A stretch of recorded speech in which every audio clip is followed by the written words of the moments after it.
Chapter 2. After these things, when the wrath of King Ahasuerus was appeased, he remembered Vashti and what she had done and what was decreed against her. Then said the king's servants that ministered unto him, Let there be fair young virgins sought for the king, and let the king appoint officers in all the provinces of his kingdom, that they may gather together all the fair young virgins unto Shushan the palace, to the house of the women, unto the custody of Hegi the king's chamberlain, keeper of the women. And let their things for purification be given them.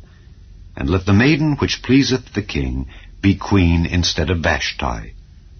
And the thing pleased the king, and he did so.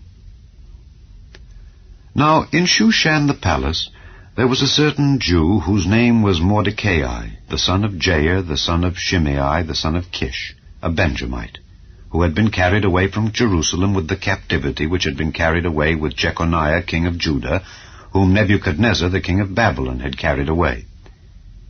And he brought up Hadassah, that is, Esther, his uncle's daughter.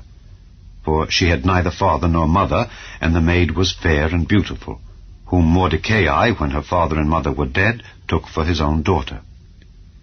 So it came to pass, when the king's commandment and his decree was heard, and when many maidens were gathered together unto Shushan the palace to the custody of Hegi, that Esther was brought also unto the king's house to the custody of Hegi, keeper of the women. And the maiden pleased him, and she obtained kindness of him. And he speedily gave her her things for purification, with such things as belonged to her, and 7 maidens which were meet to be given her out of the king's house. And he preferred her and her maids unto the best place of the house of the women. Esther had not showed her people nor her kindred, for Mordecai had charged her that she should not show it. And Mordecai walked every day before the court of the women's house to know how Esther did, and what should become of her.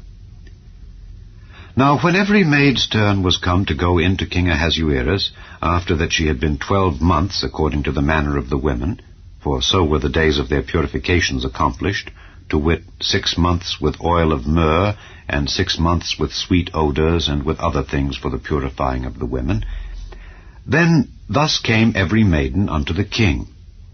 Whatsoever she desired was given her to go with her out of the house of the women unto the king's house. In the evening she went, and on the morrow she returned into the second house of the women, to the custody of Sheashgaz, the king's chamberlain, which kept the concubines. She came in unto the king no more, except the king delighted in her, and that she were called by name. Now when the turn of Esther, the daughter of Abihail, the uncle of Mordecai, who had taken her for his daughter, was come to go in unto the king, she required nothing but what Hegi the king's chamberlain, the keeper of the women, appointed. And Esther obtained favor in the sight of all them that looked upon her. So Esther was taken unto King Ahasuerus into his house royal in the 10th month, which is the month Tebeth, in the 7th year of his reign. And the king loved Esther above all the women, and she obtained grace and favor in his sight more than all the virgins, so that he set the royal crown upon her head, and made her queen instead of Vashti. Then the king made a great feast unto all his princes and his servants, even Esther's feast. And he made a release to the provinces, and gave gifts according to the state of the king. And when the virgins were gathered together the second time, then Mordecai sat in the king's gate. Esther had not yet showed her kindred nor her people, as Mordecai had charged her. For Esther did the commandment of Mordecai, like as when she was brought up with him. In those days, while Mordecai sat in the king's gate, 2 of the king's chamberlains, Bigthan and Teresh, of those which kept the door, were wroth, and sought to lay hand on the king Ahasuerus. And the thing was known to Mordecai, who told it unto Esther the queen. And Esther certified the king thereof in Mordecai's name. And when inquisition was made of the matter, it was found out. Therefore they were both hanged on a tree, and it was written in the book of the Chronicles before the king.